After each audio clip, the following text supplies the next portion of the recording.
A Andressa não está conseguindo se ver.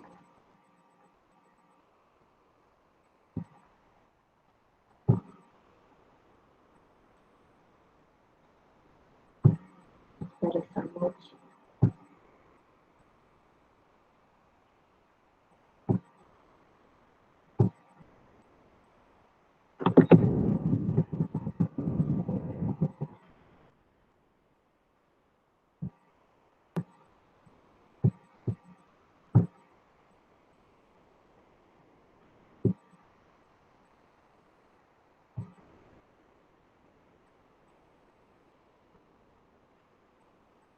Estamos só esperando a Andressa, que ela estava com uma dificuldade no Google Meet. Rapidinho, só para ela ver a imagem dela.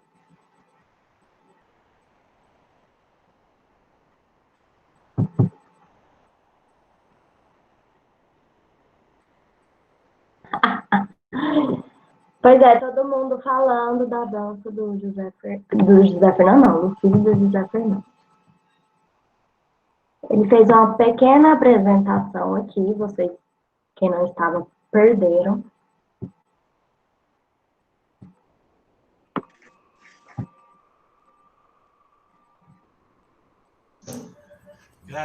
Ô, José Fernando, você tem que dar um desconto, que todo mundo entrou agora. Você vai fazer de novo a apresentação? Exatamente, já pode pôr seu filho. Seu filho é abertura. Não, eu pensei que eu tinha... como é que fala? Tirado a câmera, eu tinha feito foi colocar, e pra mim tá de boa, né?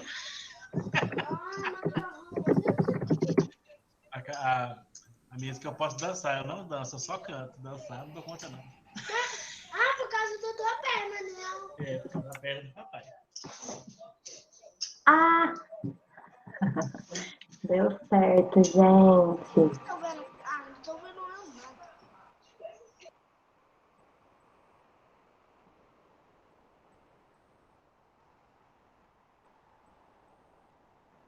Pronto, agora agora vai. Então agora vamos vai. começar. Boa noite, pessoal. Vamos começar então com a nossa apresentação. Vou apresentar a Andressa. Andressa, ela é psicóloga, formou pela PUC Goiás. Ela é especialista em Gestalt terapia pelo ITGT. Ela é psicóloga clínica com ênfase em crianças, adolescentes e jovens adultos. Ela é psicóloga no Centro de Estudos e Pesquisas, o CGG, e ela tem atuação, desenvolve pesquisas, artigos e estudos voltados para a área da família e de violência. Andressa, seja muito bem-vinda às nossas palestras da UEG. Eu vou te situar um pouquinho. São alunos do primeiro, segundo e quarto período da Universidade Estadual de Goiás, de Humas, tá? São alunos que ainda não viram, se bem que a sua temática não é voltada para a Gestalt terapia, é algo mais amplo. Então, são alunos muito esforçados, muito estudiosos, super acolhedores, que é um diferencial da UEG de Humas, tá? Então, seja muito bem-vinda e você tem 1 hora para falar. Muito obrigada, Grazi. Primeiro, agradecer o convite. Fico muito feliz de estar aqui hoje. Então, legal conhecer o pessoal. Que bom, depois dessa apresentação, fico até animada. Eu vou só colocar meus slides aqui agora, para a gente ir acompanhando, vai ficar mais fácil.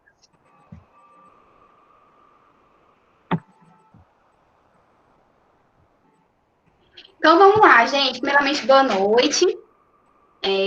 Estão ouvindo bem?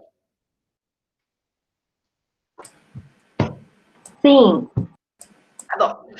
Eu sou a Andressa, e esse trabalho que eu vou trazer para vocês hoje foi uma pesquisa que eu fiz foi o final da minha pós-graduação no ITGT, aqui em Goiânia.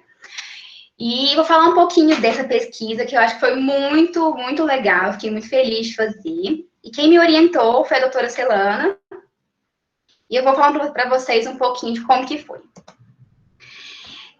Primeira coisa, assim, de onde que veio essa vontade minha de falar sobre família, né? Uma coisa que eu adoro falar, falo desde a graduação.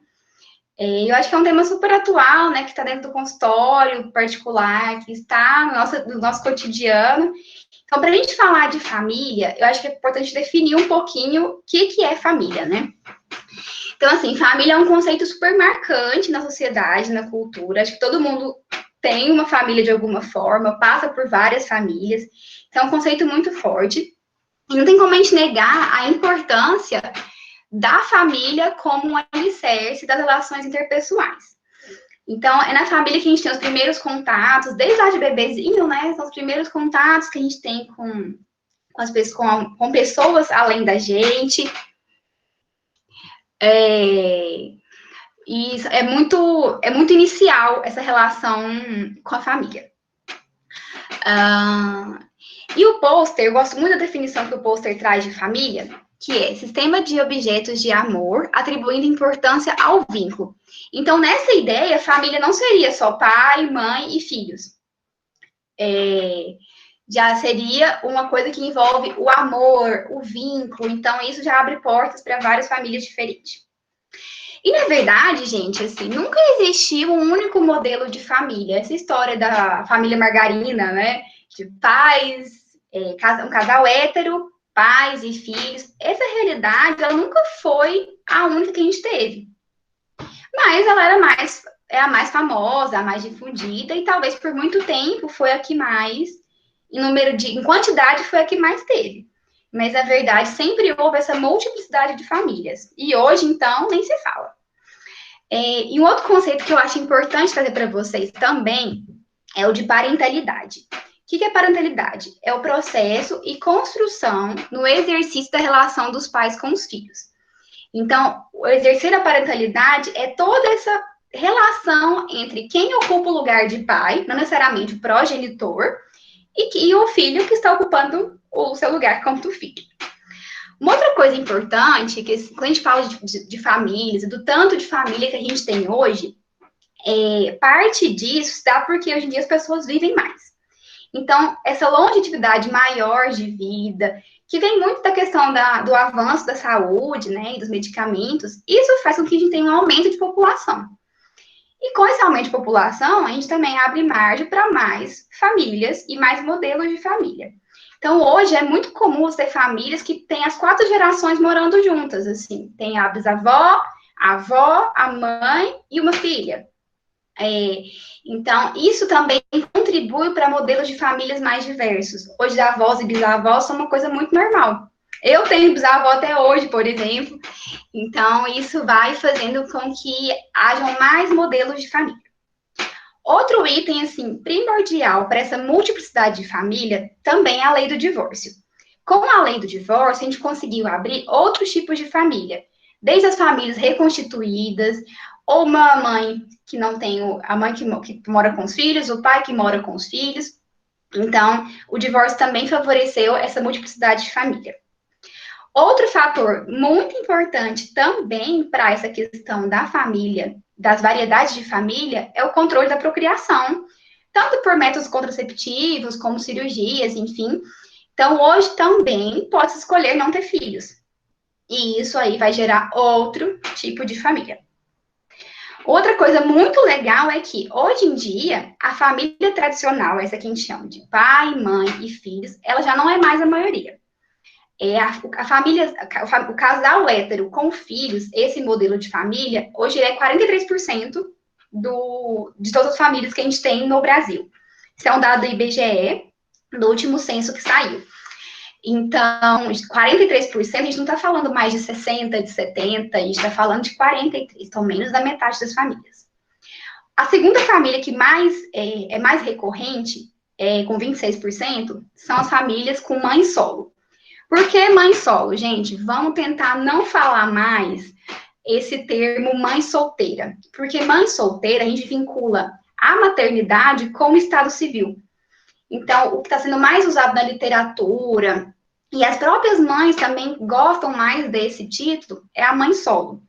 Porque ela não precisa ter um marido ou um homem envolvido nessa maternidade dela. Então, é um termo legal da gente pensar, assim, é meio que um exercício, né? Porque mãe solteira já é muito normal e muito cotidiano de falar, mas é interessante a gente tentar trocar para mãe solo. Então, hoje, esse modelo de família, mãe solo, 26%. E aí que eu vou abrir um parênteses do tanto que é interessante. Famílias monoparentais, né? Pode ser tanto de mãe com filho, tanto de pais com filhos. E, na verdade, pai solo, apenas 3% nesse último censo. O próximo modelo, casais com filhos. Casais sem filhos, na verdade, 20%. 16,4% das famílias são as famílias reconstituídas. O que é família reconstituída? João tinha uma família que teve 2 filhos. Maria tinha uma outra família, teve mais 2 filhos. João e Maria se divorciam e casam um com o outro. Então, João traz seus 2 filhos, Maria traz seus 2, e ainda tem mais um. Então, eles passam aquela coisa, os meus, os seus e os nossos. Então, passam a ter uma família reconstituída. Eu atendi uma família no consultório muito interessante, eu adorava isso. Eu atendia um dos filhos. Era o pai dessa família, ele tinha 3 filhos, do primeiro casamento, e a mulher dele tinha, do primeiro casamento, 4 filhos. Então, era o meu paciente e mais trigêmeos. Quando vai morar todo mundo junto, pai, mãe, os 3 filhos de um e os 4 filhos de outro. 9 pessoas na família. Não tinha casa que cabia todo mundo. Então, e também é interessante. Outro tipo de família, que também conta como família, com 14%, são as famílias unipessoais, que é uma única pessoa se considerando como família. É interessante a gente pensar também que as famílias homoafetivas, a gente não tem números ainda reais, e números totalmente completos, por quê? Muitas famílias homoafetivas que vivem junto, às vezes têm uma relação de anos, eles não declaram para as pessoas, ou não contam, enfim, isso também dificulta ter esse dado. Outra coisa muito interessante, no caso das famílias homoafetivas também, é que a lei do casamento homoafetivo, ela é muito recente, ela é de 2011, né? Então, depois dessa lei que a gente conseguiu trazer um pouco mais de dados estatísticos mesmos dessas famílias. Então, eu falei um pouco das famílias, mas vou falar mais um pouquinho aqui. Então, a família monoparental, um mono de único, né? Um pai com filhos, e como a gente viu aqui nos dados, a maioria sempre a mãe como esse progenitor responsável. E o aumento da configuração desse tipo de família, que a gente vai chamar aqui de nome de mãe solo, né? Vem em função dos altos índices de divórcio, opções de mulheres por terem um filho também, enquanto solteiras, e ainda por uma gravidez indesejada que não leva mais a um casamento forçado. Então, se a gente for voltar muito, nem sei se é muito, né? Há um tempo atrás, uma mulher que ficava grávida sem estar casada era obrigada a casar. Isso já é uma coisa muito rara hoje em dia. Hoje também tem como a mulher escolher ser mãe solo. Não, eu vou fazer uma inseminação, eu vou adotar. Então, tem outras formas também de, mesmo sem um homem, um marido e um pai, ela também ser mãe. Por um tempo, os casais homossexuais que tinham filhos de outros casamentos, né, traziam e formavam uma família. Então, eram famílias, sempre famílias recompostas. Hoje em dia, já é possível casais ou homem sozinho, homossexuais, fazer uma adoção ou também optar pelos métodos como barriga de aluguel e coisas do tipo. Então, hoje, não são só os filhos que esses homens tinham nos seus casamentos heterossexuais anteriores. Eles podem juntos construir uma família juntos, 2 homens juntos, 2 mulheres juntas. E o que isso é legal? Porque além da reivindicação do direito da adoção, esse tipo de família também busca os filhos biológicos, né? Que vem através das biotecnologias e barrigas de aluguel. Vamos falar um pouquinho de Gestalt terapia, mesmo que o pessoal está no começo do curso, eu não quero nem entrar muito nessa parte de Gestalt para vocês. Não sei se vocês já tiveram matéria e tal, mas vou falar um pouquinho. é a abordagem que eu me baso no consultório e a que eu sempre estudei na faculdade, e na pós não seria diferente, até porque era uma pós em gestalterapia. Mas o que é gestalterapia? Ela vem na terceira força, né, em psicologia, e tem como forte representante o Pius, Frederic Pius. E ela vem mais ou menos aí dos anos 50, 1950, quando começa a ficar forte no Brasil. Então, o foco dela é na tomada de consciência na experiência atual. Então, a gente pegar o que tem ali naquele aqui e agora, né, que é até uma palavra bem famosa, para a gente trazer essa experiência e tomar consciência de algumas coisas. E ela tem algumas bases filosóficas, como o humanismo, fenomenologia e existencialismo, e bases teóricas também, a psicologia da Gestalt, teoria organísmica, teoria de campo.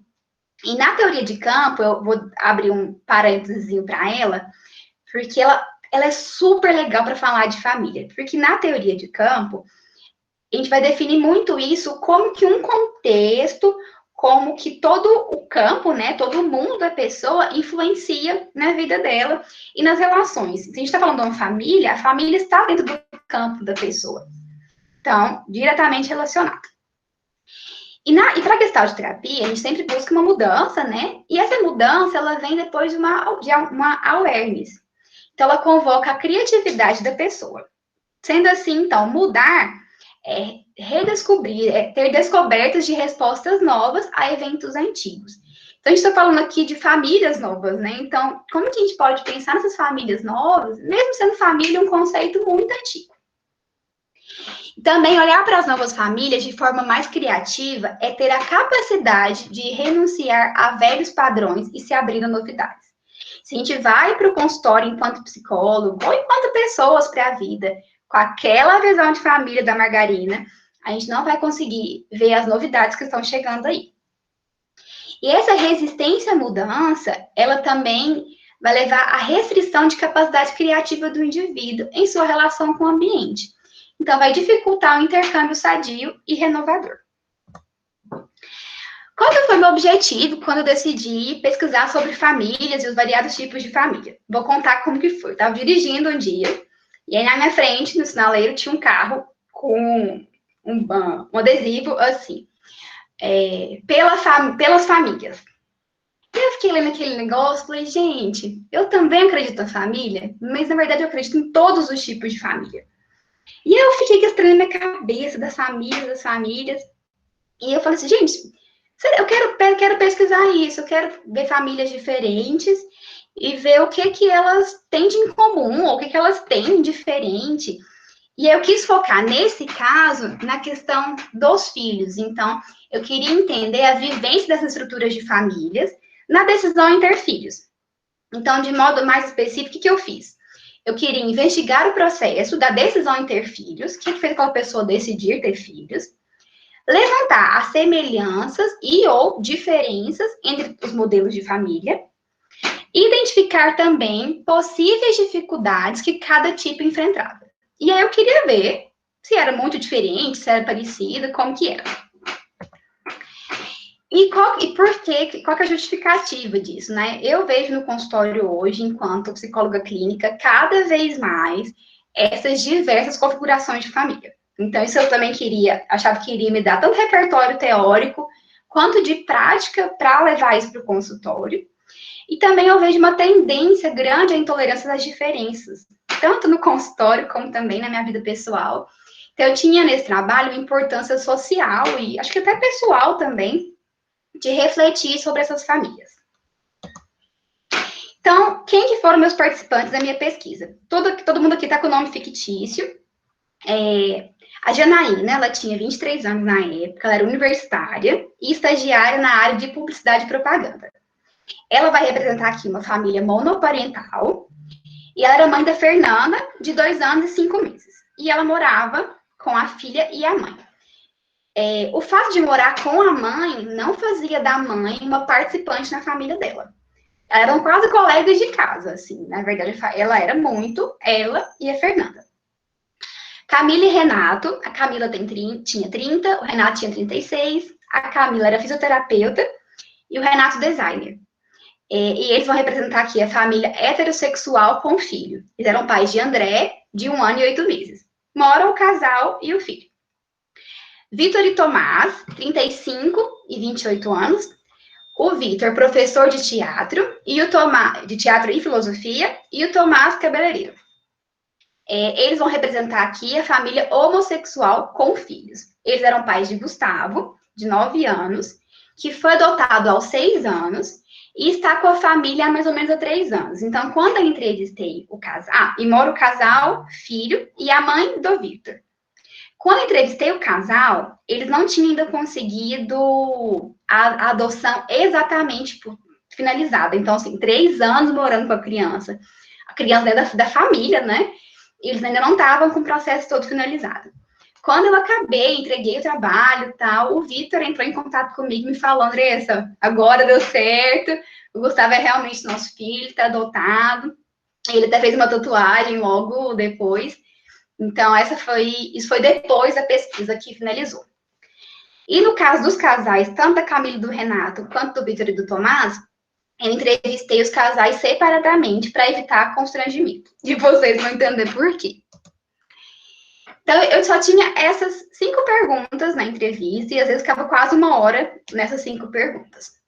Eu perguntei, como sua família vivenciou a escolha de ter filhos ou filhas? Como tem sido a criação desses filhos, né? Qual o papel de cada cônjuge na criação? Quais as semelhanças e ou diferenças da sua família com outras de seu convívio? Aqui eu queria ver assim, eu sou uma mãe solo. Eu sou diferente da minha amiga que tem um casamento heterossexual com filhos? E por último, o que a pessoa destacaria como ponto mais difícil na família? Vamos lá para os nossos resultados, que foi muito legal. O primeiro tópico que eu vou levantar com vocês aqui são as incertezas e interrogações com a chegada de um filho. Parece meio óbvio, né? Não, ter filho a gente fica meio inseguro, meio com dúvida e tal. Mas é muito legal ver o relato das pessoas. Então, assim, o nascimento de um filho é uma ocasião, né, gente? Hoje em dia, chá de revelação, chá de bebê, ensaio grávida, aquelas ultrassons que você quase vê o neném lá dentro, praticamente perfeito. Então, é um evento na vida de uma família, né? Independente se ele vem planejado ou não, ele causa muito movimento, né? E não tem como, gente, altera o cotidiano da família. Tanto dessa mãe que está gestando, quanto de todo mundo que está ali envolvido. E no que se refere às mulheres, elas vêm cada vez mais ocupando um espaço público e no mercado de trabalho. Então, elas mantêm a responsabilidade na criação dos filhos. Então, aqui são 2 falas das pessoas. Quando eu perguntei para as meninas como foi quando descobriu que estava grávida, né? A Camila fala assim, quando eu recebi a notícia, eu chorei horrores, achei que eu não era capaz, que não estava pronta ainda. Foi desespero. Ela falava assim, foi desespero. Eu chorei, acho meio, é medo, né? E a Janaína já fala, a primeira pessoa que eu avisei e a primeira reação que eu presenciei quando eu falei que estava grávida foi da minha mãe. E foi dela assustada por eu ter filha nova, sabe? Não foi tão assustador pela minha idade, mas sim por eu ainda estar estudando, pela dificuldade. Então, ela ficou questionando a respeito do problema, a dificuldade de criar. Então, tanto o caso da Camila, que já era casada, que já morava junto com o marido, já veio um susto do tipo, meu Deus, será que eu vou conseguir ser mãe? Tanto a Janaína, que também estava era universitária, estagiária ainda, nova, a reação é bem parecida, né? Assim, de um susto, do tipo, putz, e agora? E no que se refere aos homens, a gente também encontra algumas incertezas com a chegada dos filhos. O Tomás fala, o começo, quando chega, a gente estranha um pouco, porque é uma criança, ai, o que eu vou fazer? Se sentir dor, ai, meu Deus. Então, eles também têm uma preocupação do tipo, de quando vai chegar, o que vai fazer. Eu gosto muito dessa imagem que eu coloquei no slide, porque é um pai, né, com o nenenzinho deitado na barriga, e ele olha assim, fala, e vive a sensação do tipo, nossa, tô aqui com o bebê agora, e eu vou ter que dar conta. Então, atualmente, o leque de atributos que entrega a paternidade cresceu, em especial no que diz respeito ao tema do cuidado. E os pais, como o Tomás aqui em cima, deixa claro que eles também vivem com dúvidas e incertezas, pois em tempos modernos compartilham espaço na criação e assumem responsabilidades. Também, se a gente for olhar no termo histórico, por muito tempo, o lugar masculino foi muito poupado da paternidade, né? É muito comum você ver, eu vejo isso muito no consultório, pessoas um pouco mais velhas contando de pais que nunca conversou, que nunca abraçou. Então, isso também é uma mudança sócio-histórica que a gente tem, do pai ocupando um espaço realmente dentro. E aqui eu quero levantar com vocês uma outra questão, que aquela velha fala, o pai, ele me ajuda muito. Esse ajuda, gente, ajuda porque não faz. Então, a gente pode até também pensar nessa palavra, nesse verbo, ajudar. O atributo que os pais têm hoje é de participar, não é de ajudar. Eles estão ali juntos com a mãe. Esse lugar da mãe fazer e o pai ajudar também já está caindo. O segundo ponto que eu quero levantar com vocês é a divisão de tarefas entre os pais hétero e homossexuais. Divisão de tarefas é uma coisa tensa entre casais, né? É uma coisa que leva briga. Eu vejo muito no consultório pais chegando e me falando assim, nossa, André, as mães, na verdade, nossa, Andressa, o pai não me ajuda, ele não faz nada, tudo sozinha. Teve um caso até muito engraçado, uma menina, ela tem 11 anos, e os pais são separados. E aí era dia de ficar com o pai, e no outro dia ela tinha uma prova de história. Aí a mãe falou, fulana, a fulaninha tem prova amanhã de história, já tá indo pra você o livro, e estuda com ela. Aí ele, não, combinado. O que ele fez? Ele foi com ela pro shopping no cinema. Porque, tadinha, ela queria brincar. E aí, quando ela voltou pro outro dia, fez a prova, ficou de recuperação, a mãe ficou uma ara, foi pro consultório com ódio, né, desse pai, e falou assim, não, e ela chegou pra mim, Andressa, como ele faz isso e tal, chamamos ele, e aí, a gente foi conversar muito sobre isso, do tanto que o papel geralmente é sempre dela, né, de fazer e de estar ali na atuação, e que, tipo, levar pro cinema, gente, pelo amor de Deus. Mas vamos voltar aqui. Então, o que eu vi na minha pesquisa? Eu vi que nas famílias heterossexuais há um desequilíbrio maior entre o papel do pai e da mãe. Olha as frases da Camila e do Renato, que são um casal. A Camila fala, no começo era mais eu. Eu ficava o dia inteiro com ele, com o bebê. Eu que trocava, dava banho. Ainda faço mais coisas. Igual, eu que abro mão de parar de trabalhar às 5h30 da tarde para poder ficar com ele. Então, nesse período, eu que dou banho, eu que dou comida, eu que boto para dormir. E aí o Renato já fala, por mais que eu tente ser muito presente, ainda existe um resquício social e de um monte de coisa que o peso da criação ainda recai um pouco sobre a mãe. Então, ele mesmo concorda. Recai sobre a mãe. A própria mãe toma muito para ela a responsabilidade. Então, na opinião do Renato, ele realmente percebe que a Camila faz mais, mas ele também acha que ela acaba pegando isso mais para ela. Então, a gente vê aqui, gente, que o exercício da parentalidade, ele se apresenta como uma nova roupagem. Então, hoje em dia a gente pensa, ok, pais participativos, mães trabalham, então vamos dividir essas tarefas. Essa é a nova roupagem. Mas quando a gente vê essa fala da Camila e do Renato, a gente vê que no interior da sociedade e das famílias, segue as premissas do pensamento patriarcal, tradicional, onde o cuidado maior recai sobre o lado materno. Ao passo que o provimento financeiro é visto ainda como responsabilidade primordial dos homens. Por mais que haja uma tentativa de fazer diferente. A gente vê que na fala do Renato que ele fala, né? Deixa eu voltar aqui. Por mais que eu tente ser muito presente, ainda existe um resquício. Então, a gente vê que tem uma tentativa de mudança, mas que ela é uma roupagem, mas que lá no interior ainda tem muita coisa antiga. Aí, qual que é a fala do Renato? Me sinto muito cobrado nessa questão financeira, que foi o que eu trouxe lá em cima. Acho que as coisas financeiras não vão bem aqui em casa, acaba vindo como uma cobrança social também. Então, acho que a gente acaba assumindo esses papéis, tentando assumir esses papéis. Por mais que eu queria estar mais com o André, queria estar curtindo mais, vivenciar mais as coisas dele, muitas vezes eu tô tipo igual eu tô agora, estafado, muito cansado. Eu estava mega cansado no dia, assim. E às vezes eu não aproveito do tanto que eu queria, saca? É uma parte meio difícil de lidar. Então a gente vê aqui que a Camila é a que para de trabalhar às 5h30 da tarde para ficar com o neném, porque sai da escola, busca e vai ficar com ele em casa, enquanto o Renato trabalha. Mas o Renato também sente um peso dessa parte financeira. Parece que se ele não consegue assumir aquilo ali, o negócio não vai dar certo. Isso não é muito tradicional, daquela história quase da housewife americana, da mulher que vai cuidar da criança e do cara que vai prover. Então, a gente traz uma mudança, mas tem isso lá no fundo muito fixo ainda, essa mesma ideia, né, antiga. Então, tendo em vista que em Gestalt, movimento significa saúde e consciência, a gente pode considerar que esse movimento das famílias, esse tentar rearranjar, a mãe trabalhar, ter as escolas, todo esse movimento, na minha opinião, e entra muito em conceito, em conjunto com a teoria, já é positivo, gente.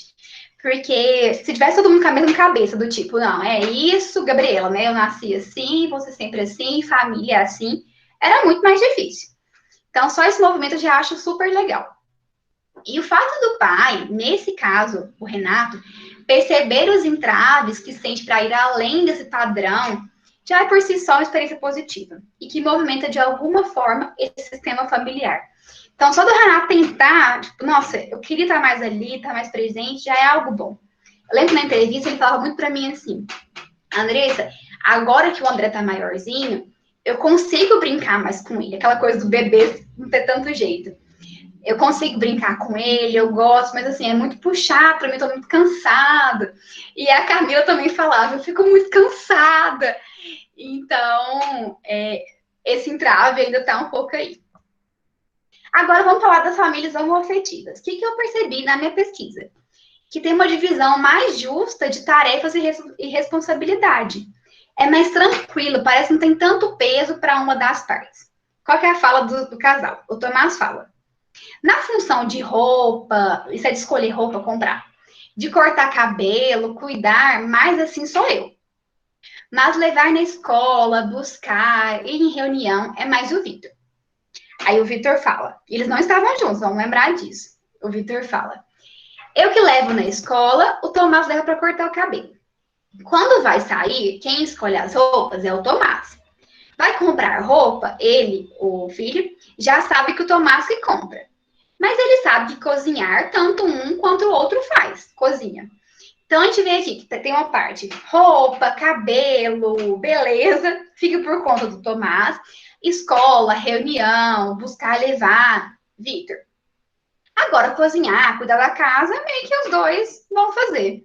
Eu lembro que o Vitor até brincou, falou assim, olha, cozinhar todo mundo faz, mas ele gosta mais da comida do Tomás.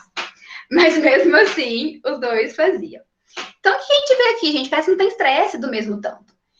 A gente divide aqui o que um faz melhor, divide o que o outro faz melhor. Todo mundo cozinha, todo mundo faz junto, então parece que fica muito mais justo. E por que tem essa diferença? Eu acredito que vem muito com a questão do gênero.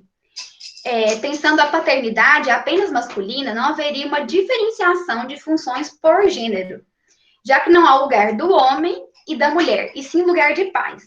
Então, aqui, vai entrar numa discussão, nossa, daria outra live, da questão de gênero, né? Desse lugar da mulher e esse lugar do homem que ainda acompanha a gente. Então, dá essa impressão que a gente mudou, e realmente mudamos em muitas coisas, mas essa coisa que a mãe que cuida, a mãe que faz as coisas pelo filho, e o pai que trabalha e põe dinheiro, ainda tá forte. Então, quando a gente pega um casal de 2 homens, e provavelmente se fosse 2 mulheres seria a mesma coisa, não tem diferença. Então, os dois têm que fazer enquanto pais. E as renúncias da parentalidade. Então, nos diferentes modelos, tem renúncia em ter filho? Claro, né, gente, sim. Entrar uma criança na sua vida, eu costumo brincar muito no consultório, que ele até a criança fazer uns 5 anos, ela ainda é muito dependente de você. Aí depois, quando é criança, tem que passar por outras etapas e outras fases. E depois, adolescente é outra encheção de saco. Então, ter filho é uma renúncia mesmo. A vida muda, não tem jeito. Então, a chegada de um filho Exige da família novas estratégias para lidar com as tarefas. Precisa, né, de uma capacidade de adaptação para receber o novo membro da família e habilidades para administrar as necessidades emergentes do sistema. Então, a gente é organizar, assim, desde a parte prática de organizar o quarto, comprar berço, lavar a roupinha, até a parte emocional do tipo, tá, quem vai parar de trabalhar e quando acabar a licença maternidade, vamos deixar na creche, no CMEI, pagar uma babá na casa da avó, não vou trabalhar. Então, tudo isso envolve uma renúncia. O Tomás fala, quando é um casal que não tem criança, você não preocupa com fazer comida, você pode comer qualquer coisa que tá bom. Com criança, não.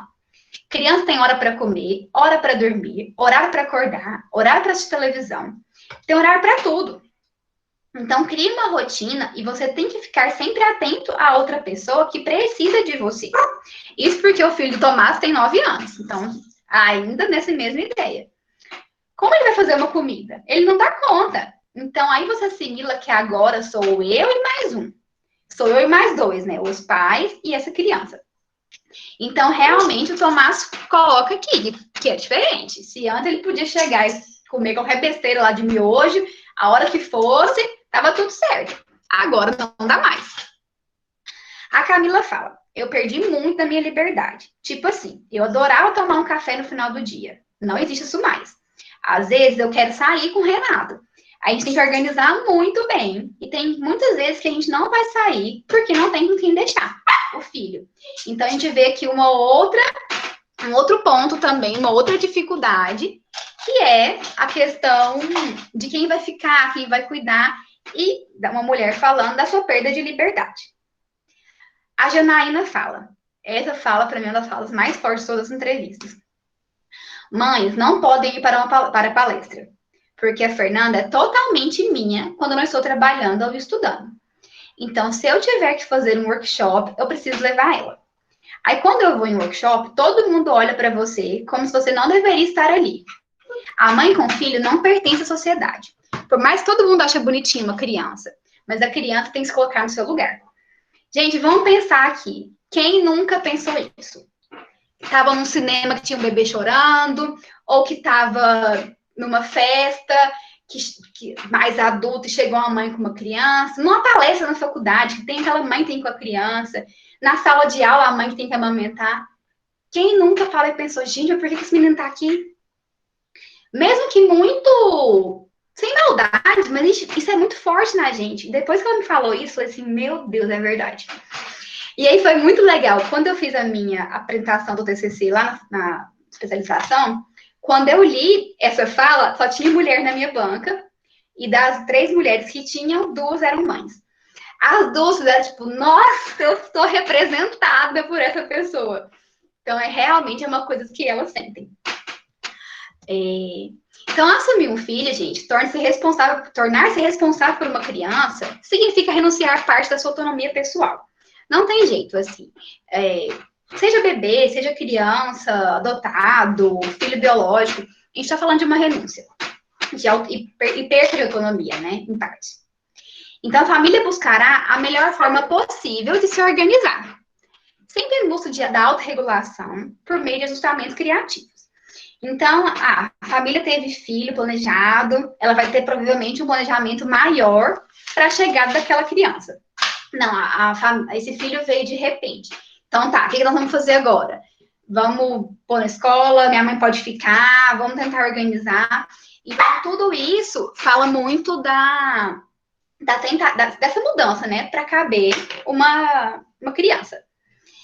Então, e assim, pensando nessas adaptações, vão ter famílias com lidar de forma, beleza, joia, e vai conseguir equilibrar e tal. E vai ser um funcionamento mais saudável entre seus membros. Mas já vão ter outras famílias que não vão conseguir alcançar essas formas tão satisfatórias. E aí faz com que os membros sacrifiquem mais seu próprio funcionamento saudável em prol da manutenção da dinâmica familiar.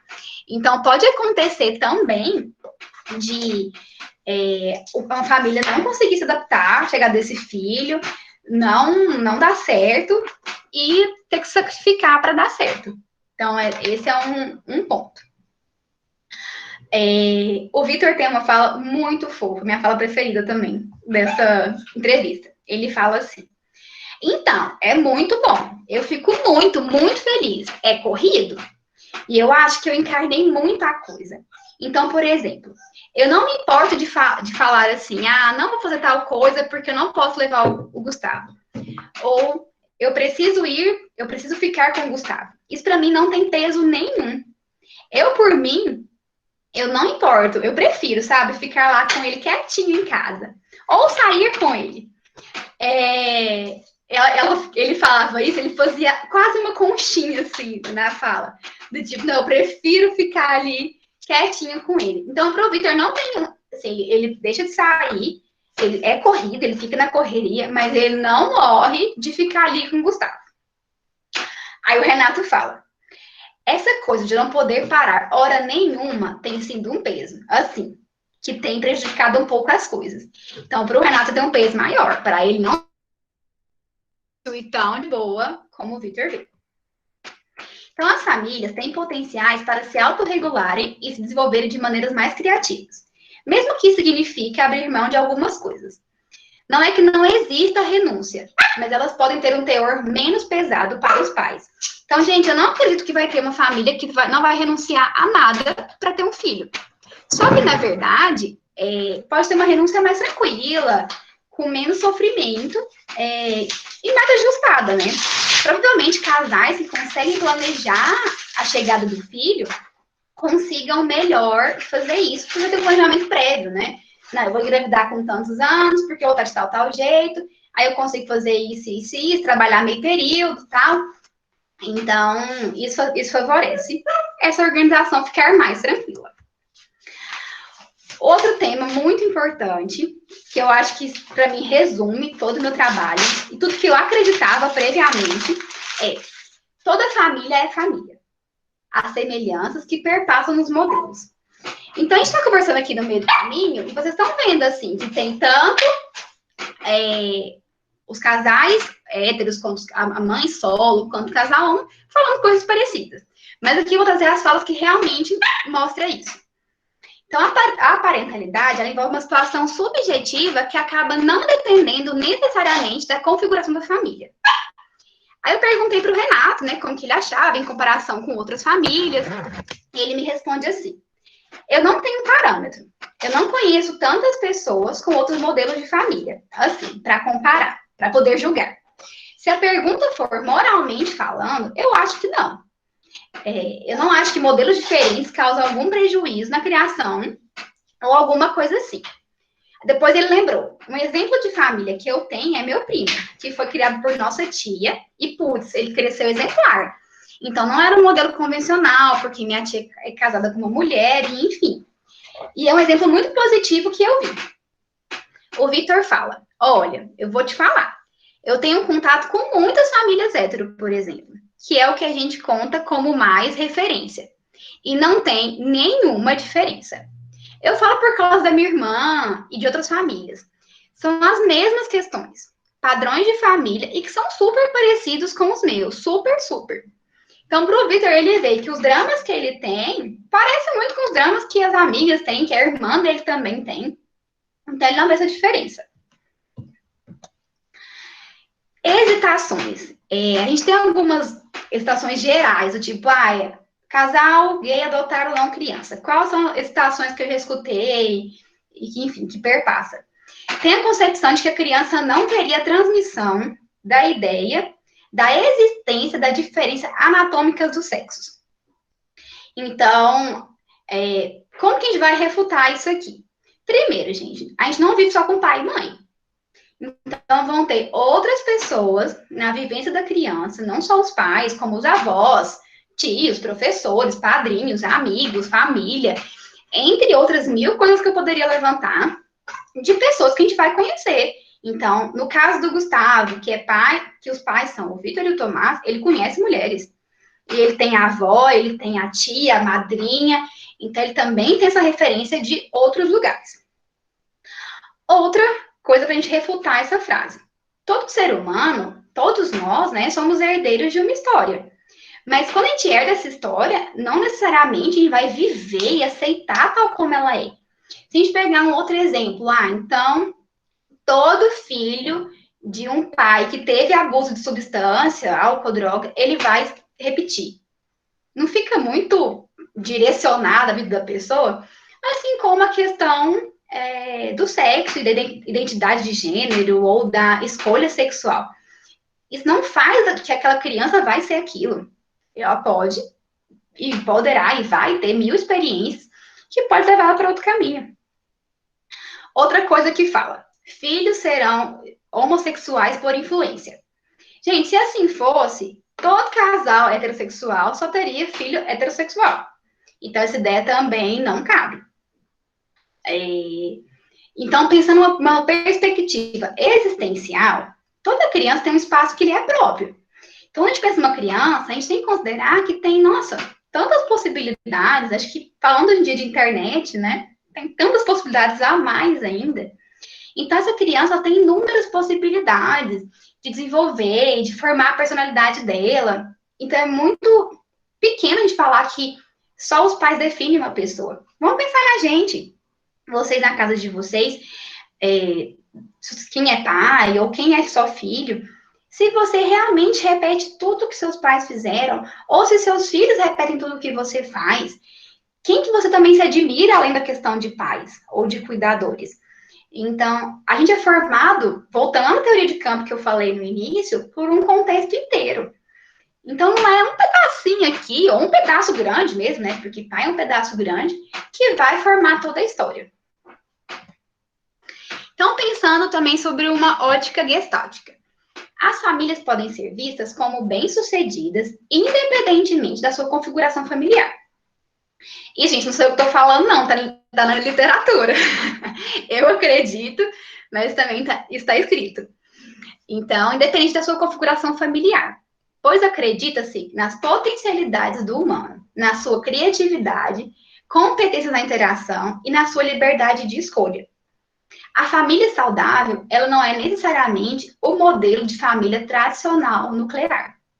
O que confere um caráter saudável não são os elementos constituintes em si, pais e filhos, mas a configuração, a teia de relações. Então, os lugares ocupados na dinâmica familiar e as funções estabelecidas. E quando eu fui fazendo essa pesquisa, a minha vontade, gente, era de entrevistar, assim, 50 famílias. Isso não é possível por questão de tempo, né? Pesquisa fenomenológica e qualitativa demanda muito tempo, porque cada pessoa que eu entrevistei, a gente grava essa entrevista, geralmente tinha duração de 50 minutos a 1 hora, transcreve e vai frase por frase tentando achar os núcleos de sentido. Então é muito trabalhoso, mas a vontade que eu tinha era de ter, assim, anos para poder fazer isso com várias famílias. Porque eu acho que a gente teria mais dados ainda de como cada família se organiza. Então, vários tipos de família pode dar certo, gente. Acho que é isso que eu tô querendo falar para vocês. Eu não trouxe esse tipo de família na pesquisa, mas também eu escuto muito em consultório do tipo, se o casal não tem filho, ele não pode ser feliz. Nossa, a pessoa vai ficar velha, vai ficar sozinha. E, gente, dá para ter uma família maravilhosa sem ter um filho. Hoje em dia, os pets vêm muito para isso, né? Acho que tá ouvindo minha cachorra latindo por aqui. Eles ocupam muito esse lugar também de família. Aqueles adesivinhos que o pessoal põe no porta-mala do carro, direto eu vejo, né? 2 bonequinhos, um cachorro. 2 bonequinhos, um filhinho e um cachorro.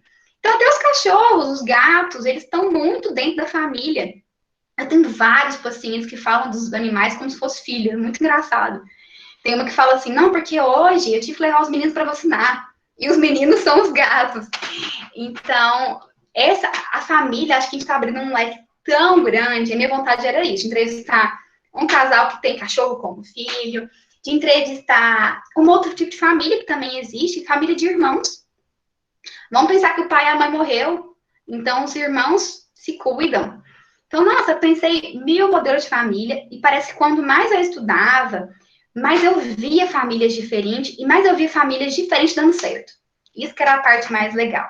Eu acho que perrengue todo mundo passa, toda família briga, é difícil, mas eu fui vendo o potencial de tanta família, e isso me deixa super emocionada, de ver essa variedade de família e tudo isso. Nossa, então eu fiquei louca para estudar várias famílias. Então, assim, a família, na sua intimidade, gente, ela só está tentando criar e educar seus filhos. Então, é até uma dica também para a gente não julgar muito, porque criar filho é muito difícil. Eu não sou mãe, mas eu vejo isso como psicóloga e, enfim, enquanto ser humano, é muito difícil criar e educar um filho. E a Janaína falava assim, eu perguntei a semelhança, né, entre os modelos de família. Ela falou assim, a gente está tentando criar um filho. Essa é a semelhança. Então, tá todo mundo na luta. Eu trouxe aqui um desenho de várias famílias, né? 2 homens com uma criança, uma mulher com 2 crianças, dois velhinhos com uma criança, um casal sem filho, uma mulher, uma criança e um gatinho, uma pessoa sozinha com um bebê, um casal e um cachorro, uma família, uma mulher, um homem, um filhinho mulher e um bebezinho. Então, aqui eu trouxe poucos tipos de família aqui, 5 famílias, e já demonstra toda essa variedade. E todo mundo aqui desse desenho, gente, todo mundo na vida tá tentando criar o filho.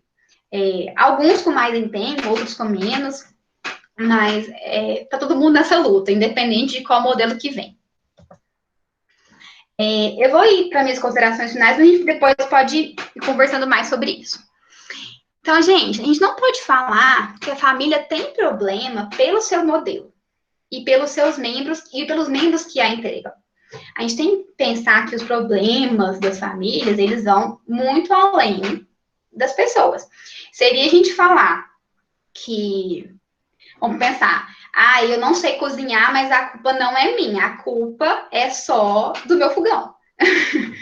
Então, a gente tem que ver que não é só isso que é um problema. Não está nesse lugar. Então, a gente tem que sair dessa singularidade em direção ao calendoscópio. O calendoscópio é aquela coisinha que você olha e sai várias imagens de aspectos que desenha, concebe e vivem as famílias. Gente, hoje em dia, eu sempre gosto de falar isso, hoje em dia talvez seja mais claro e mais demonstrado pra gente, mas é muito tipo de família. Teve uma equipe de publicidade que fez uma campanha sobre família, e aí eles pediram para as famílias, a pergunta qual é a cara da família brasileira? E aí cada pessoa tinha que tirar uma foto da sua família, postava com uma hashtag, e aí eles depois juntaram todas as famílias e fizeram tipo um livro com essas famílias.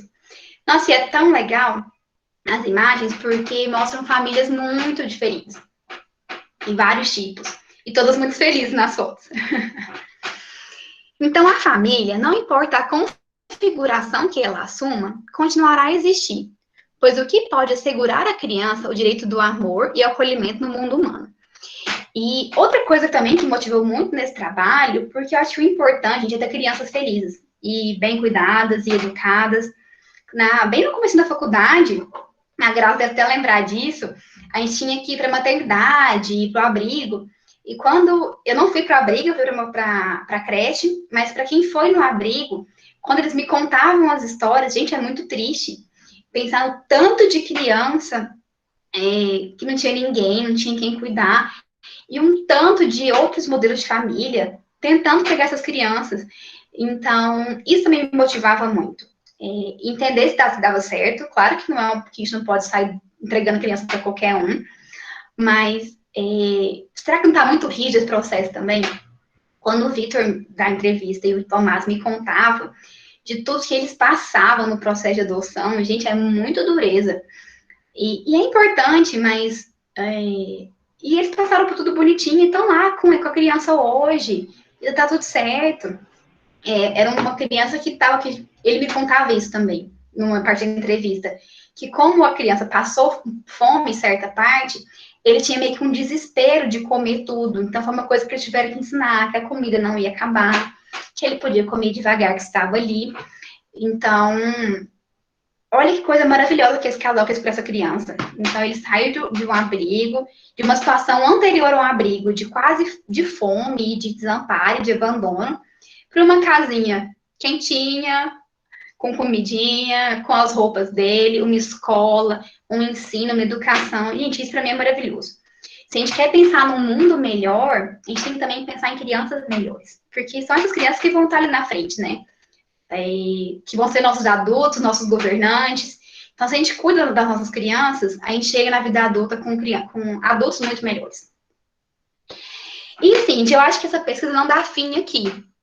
Eu tenho muita vontade de, em algum momento, voltar nisso, porque eu queria entrevistar mais famílias, igual eu falei para vocês, né? E uma coisa que eu também pensei durante essa pesquisa, que seria interessante entrevistar, os mesmos modelos de famílias em outros estados do Brasil. Às vezes vem em São Paulo, que é um estado bem maior, Rio, ou também estados menores, do tipo, se a gente fosse para algum, tipo Mato Grosso, alguma coisa assim, para ver se tem o mesmo efeito, porque a gente já ia entrar em questões culturais também. Uma hipótese, São Paulo, que é maior, já conseguiria abraçar famílias diferentes com mais facilidade, e outros estados não. Então, também me deu essa vontade de fazer uma pesquisa com outros estados. E outra possibilidade também é de ver esses modelos de famílias diferentes dando voz para as crianças. Perceber como que elas falam da sua família. Uma fala que eu não coloquei aqui no slide, mas que o Vitor me contou na entrevista, que o Gustavo estava uma vez brincando e ele escutou ele falando assim: o Vitor é o meu papai. E o Tomás é o meu pai. Então, papai e o pai. Os dois moram juntos. E eu sou filho dele. Ele estava brincando com os bonecos, fazendo essa interpretação para ele. Eu tô com uma criança que eu comecei a atender tem pouco tempo, e ela gosta muito de cavalo. Então, ela meio que projeta ela nos cavalos, né? Ela faz assim.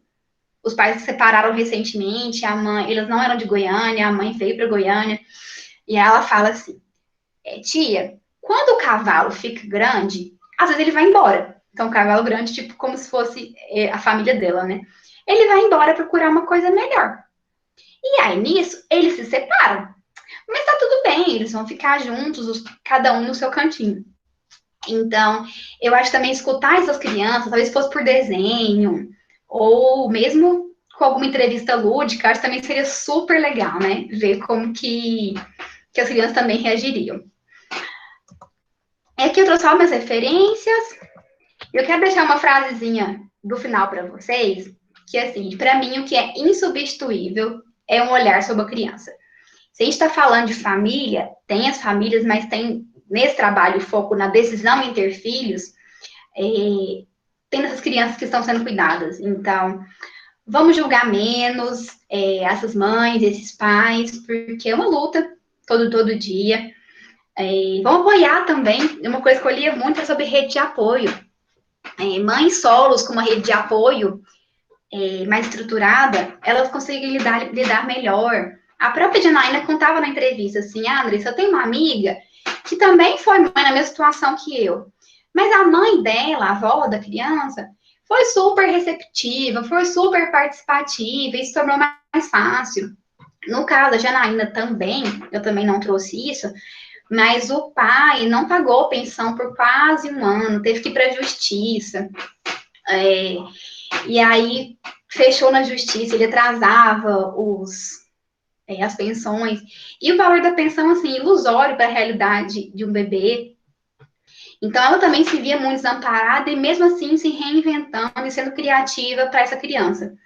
E na entrevista, eu conheci todas as crianças, passando pela casa, né? E eu gosto muito de crianças, ficava olhando aqui e falando assim: olha que legal, cada um na sua realidade. Sabe que as crianças saudáveis, felizes, bonitinhas, estudando. E isso é muito importante. Então, para mim, não dá para a gente substituir e não pensar sobre as crianças, independente de qual família que ela está vindo. Gente, é isso, obrigada. Eu quero abrir um pouquinho para vocês agora para a gente conversar, e deixei uns minutinhos para a gente ter um diálogo mesmo e bater um papo.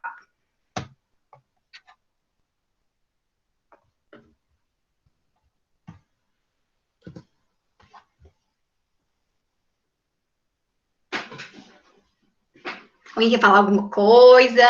Eu vou também ler nos comentários. Pode mandar no chat que eu posso ir lendo aqui também.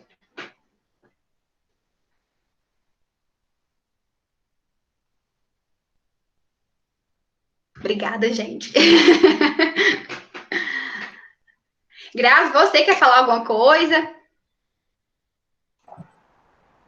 Bom, como todo mundo falou, a palestra foi maravilhosa, né? Foi muito importante você falar sobre as diferentes formas de família, a questão da mãe solo, a questão dos diferentes casais que constituem uma família, né?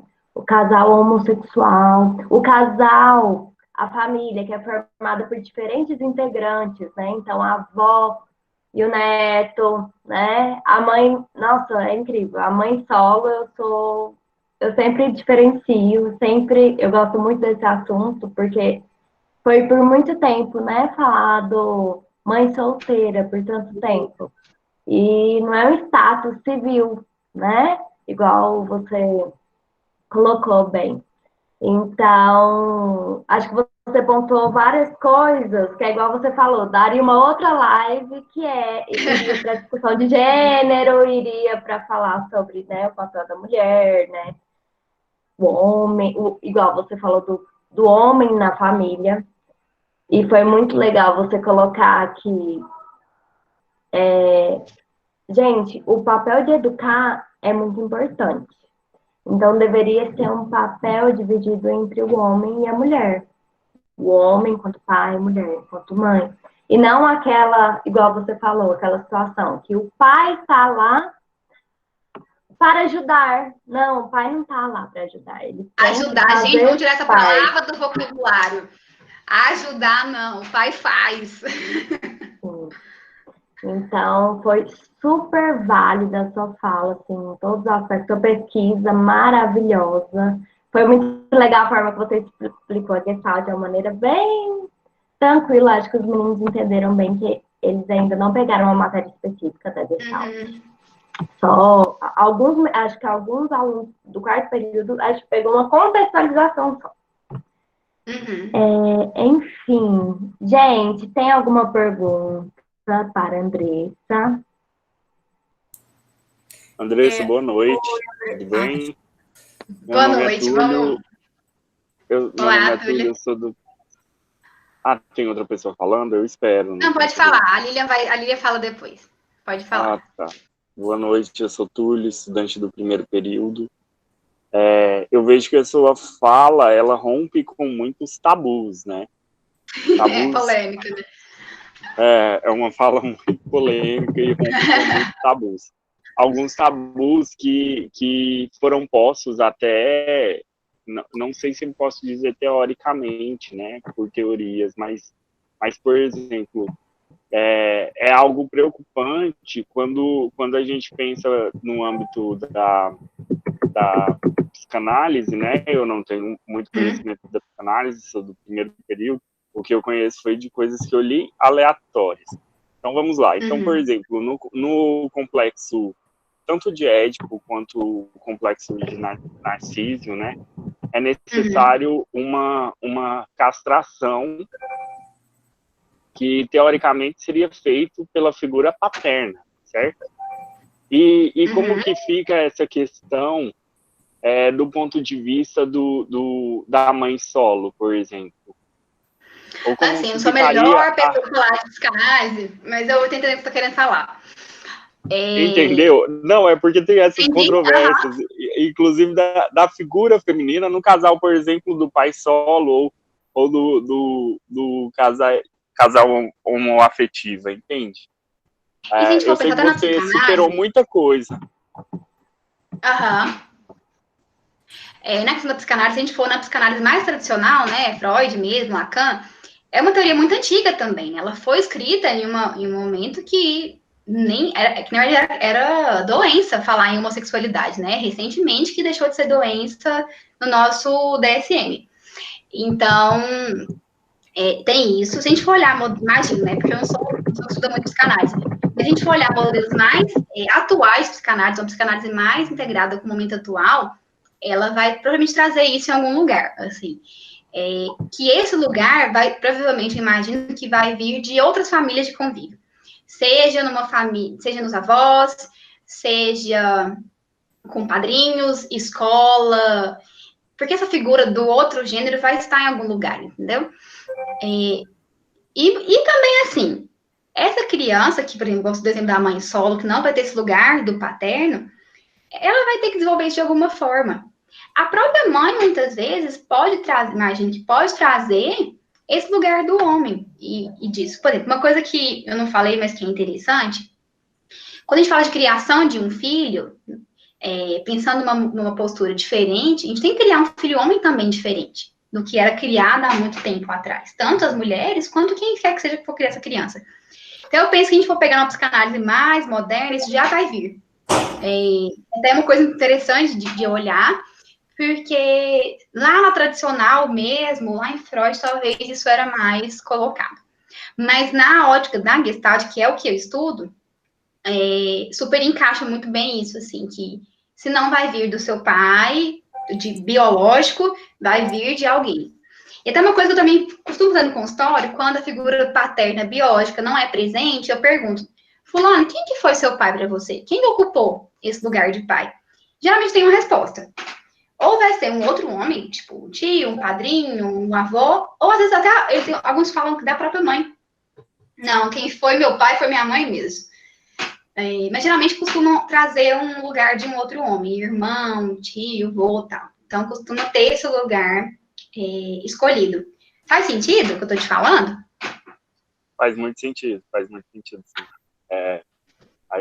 A sociedade, ela se ressignifica, né? Ressignifica esse papel também da mãe, do pai, tudo. Entendi. Isso, foi igual que a Lília mandou aqui agora no chat, né? Que a função não tá ligada ao gênero, né? Lilian, você queria falar um pouquinho?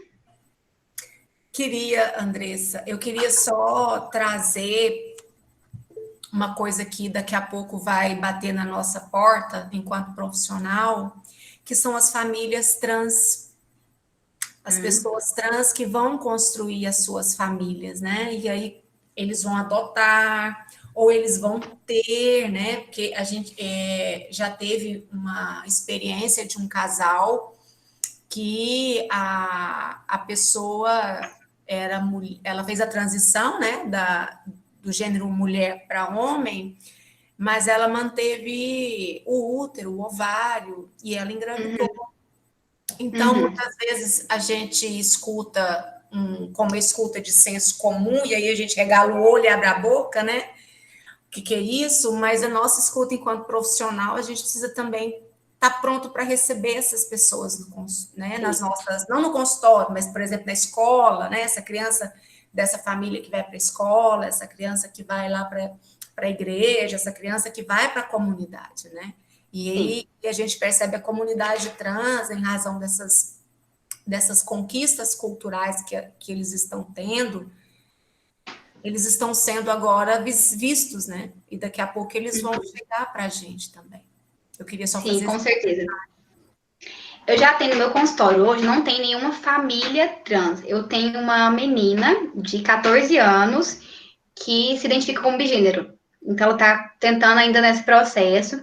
Já está usando nome social. Então, está chegando, está aí, gente. Não é lá nos Estados Unidos, está aqui, em Goiânia, no nosso consultório. É verdade, Lilian, muito obrigada. Obrigada por esse apontamento também. A Lília, inclusive, é porque ela entrou depois, mas ela é nossa coordenadora lá da UEG1, tá bom? Só para se situar. Que prazer! Então, gente, vamos finalizar, então. Vamos deixando o nome e o e-mail, por gentileza. Não Grazi. Sim, Mirella, pode falar. Só um momento. Eu quero fazer uma pergunta para a Andressa, mas é em outra questão. Na questão de crianças institucionalizadas, quais são as representações de família que ela vai ter?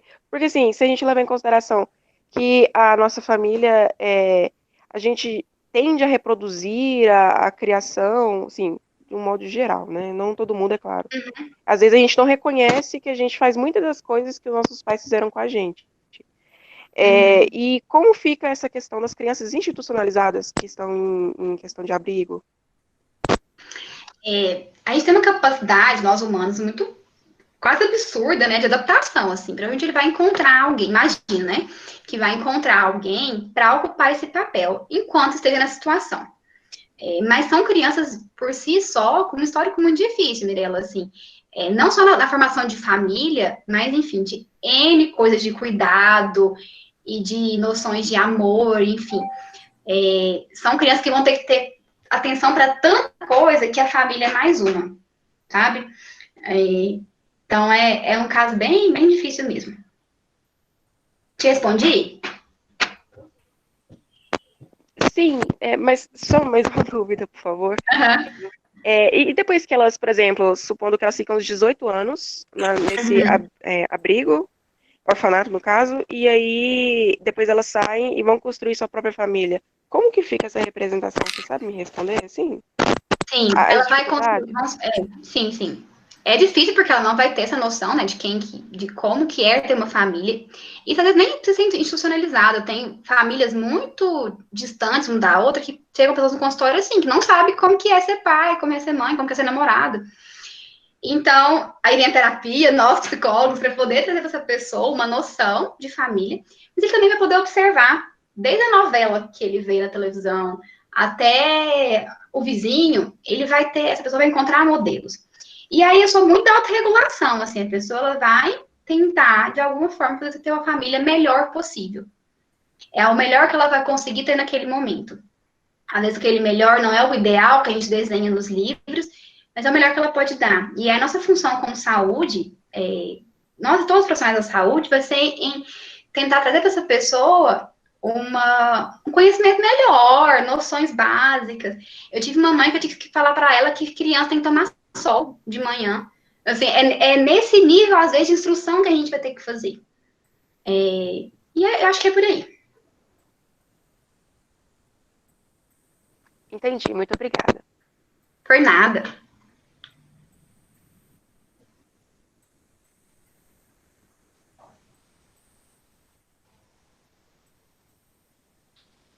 Mais alguém? Alguma coisa? Mais alguém, pessoal? Vamos finalizando, então. Andressa, muito obrigada. Foi maravilhosa a sua palestra. Obrigada a você. Inclusive, você está convidada para participar junto conosco no próximo semestre. Se Deus quiser, a gente volta.